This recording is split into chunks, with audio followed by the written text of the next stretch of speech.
मित्रांनो नमस्कार. आजच्या भागामध्ये आता राणी त्या साधूला म्हणजेच तो माणूस असतो त्याला प्रश्न विचारते आणि म्हणते की विचारत असते की तुम्हाला सगळं माहिती नाही इंद्र सरांसोबत काय काय घडलं काय काय नाही घडलं. तुम्हाला सगळं दिसतं तर मग मला सांगा इंद्र सरांच्या सोबत कोणतरी हल्ला केला होता फॅक्टरीमध्ये कधी झाला होता काय झालं होतं इंद्र सरांना तिथे काय झालं होतं मला सांगा तिथे कोण होतं.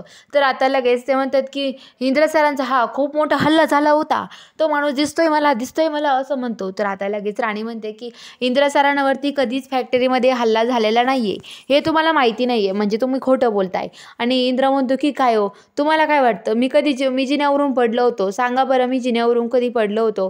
तर आता लगेच तो माणूस सांगायला लागतो तो दिसतंय मला दिसतंय सगळं दिसतंय.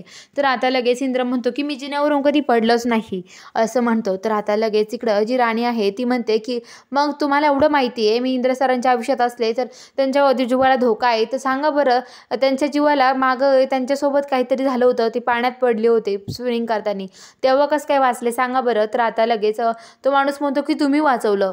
तर आता राणी म्हणते मी वाचवलं तेव्हा तर त्यांचं लग्नच नव्हतं झालेलं. तर आता तो माणूस म्हणतो की मला नाही माहिती आणि तो म्हणतो की हा फसवलेला ढोंगी हा एक कोणता साधू संत नाहीये हा काही सांगू शकत नाही खोटं भविष्य सांगतोय तू अरे पैशासाठी लूटमार करण्यासाठी काही सांगशील का खोटं बोलतोय रे असं सगळेजण त्याला बोलायला लागतात. तर आता मालती म्हणते की ओ जाऊ द्या कशाला उगाच त्याला हे करतायत त्याला पैसे देऊन टाका आणि चला इथून निघा. तर आता लगेच ते म्हणते की इथून निघा नाही मालती आई त्याला बघितलंच पाहिजे त्याच्याकडे थांब आपण पोलिसांना बोलूयात नाही तरी ते. तर लगेच तो माणूस म्हणतो डोंगर लागली पळा तो लगेच तिथून पळून जातो.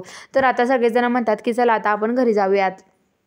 तर आता इकडं आबा म्हणतात राणी खरंच शाब्बास तुला खरंच तू खूप छान काम केलंस अगं त्या ढोंगी बाबाचा चेहरा सगळ्यांसमोर आणला ना हेच मला खूप आश्चर्य वाटतंय असं म्हणतात. तर आता लगेच ती म्हणते की अहो आबा मला माहिती होतं तो ढोंगी आहे कारण त्याच्या बोलण्यावरून लगेच कळत होतं असं म्हणतं. तर आता लगेच ती म्हणते की तो माणूस इथून पळून जातो. तर आता राणी ते सगळी गाडीत बसायला लागतात. राणी इंद्राला म्हणते इंद्र सर मी तुमच्या गाडीत येऊ का मला तुमच्याशी बोलायचं आहे. इंद्र म्हणतो की चल ना बस ना गं राणी.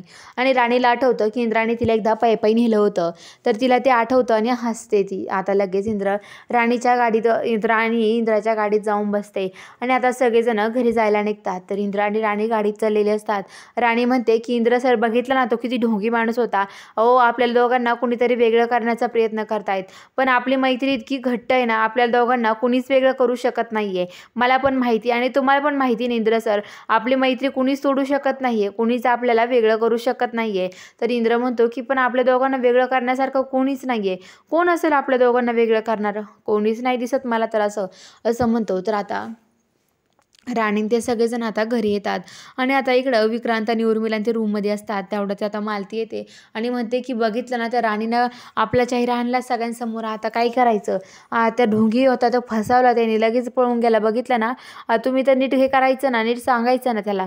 तर आता लगेच ते म्हणतात की जाऊ दे आता हा प्लॅन फसलाय आपला दुसरा काहीतरी प्लॅन करावा लागेल असं म्हणतात. तर आता लगेच तिकडं जी मालती आहे ती एकटी स्टेटसवरती उभा असते. तेवढा तिथे इंद्र येतो आणि म्हणतो की आई मला तुझ्याशी बोलायचं आहे आणि हे बघ मी बोलल्यावरती तू रागू नको चिडू नकोस आणि शांत बसून माझं बोलणं ऐकून घे. तर आता ती म्हणते की असं काय बोलायचं इंद्र तुला.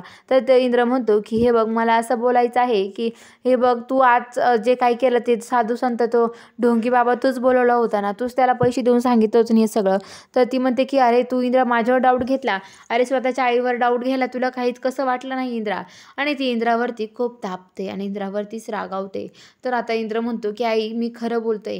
तर आता लगेच ती राग खाली येते आणि म्हणते ते राणीनीच सांगितलं तुला हे. राणी तिथे बसलेली असतात राणीकडे त्याने म्हणते की काय ग राणी आणि काय करतेस तू का ग माझ्या पोराविषयी माझ्याविषयी माझ्या पोराच्या मनामध्ये काही भरते तुला काय वाटलं अशी सहजच तुला सोडेल का आणि का आमच्या घरामध्ये भांडणं लावायचे कामं चालू केले तू आणि तुझ्यामुळेच हे सगळं घडतंय तो ढोंगी बाबांनी जे सांगितलं ना तेच खरं आहे. तर आता लगेच म्हणते की बापरे. तर इंद्र म्हणतो की हे बघ आई मी राणीला काही झालं तरी घरातून जाऊन देणार नाही असं म्हणतो. तेवढ्यात चिकू म्हणते की आपल्या घरात सारखेच काय भांडणं चालू झालेत ना, भांडणं करू नका ना, भांडणं कमी करा. अहो आपल्याला दर्शिक एकमेकाला प्रेमाने वेळ दिला पाहिजे. आपण एकमेकाला वेळ दिला तरच सगळं काही चांगलं होईल, नाहीतर काय होईल तुम्हाला माहिती आहे का?